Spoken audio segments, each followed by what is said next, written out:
అనంతపురం జిల్లాలో ఘోర రోడ్డు ప్రమాదం సంభవించింది. శనివారం అర్ధరాత్రి బుక్కరాయ సముద్రం మండలం రేకులకుంట వద్ద నార్పల వైపు వెళ్తున్న ఇన్నోవా కారును లారీ ఢీకొట్టింది.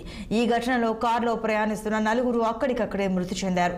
మృతదేహాలను పోస్టుమార్టం నిమిత్తం సమీప ప్రభుత్వ ఆసుపత్రికి తరలించారు. మృతులు అనంతపురం జిల్లా సిండికేట్ నగర్ వాసులుగా గుర్తించారు. ఘటనపై కేసు నమోదు చేసిన పోలీసులు దర్యాప్తు చేపట్టారు.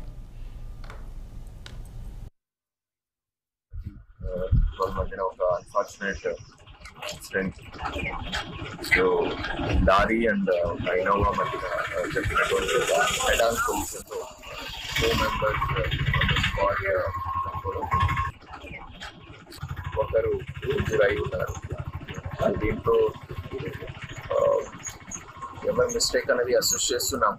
ప్రిలిమినరీ ఇన్వెస్టిగేషన్ ప్రిలిమినరీ ఇన్ఫర్మేషన్ ప్రకారం ఇట్ సీమ్స్ కార్ వాళ్ళకి మిస్టేక్ కనపడుతుంది. So the further investigation will be able to ascertain.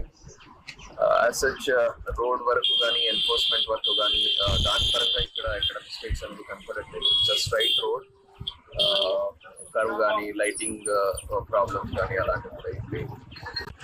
Night around 11:30 madhyana oka unfortunate Machilipatnam నగరం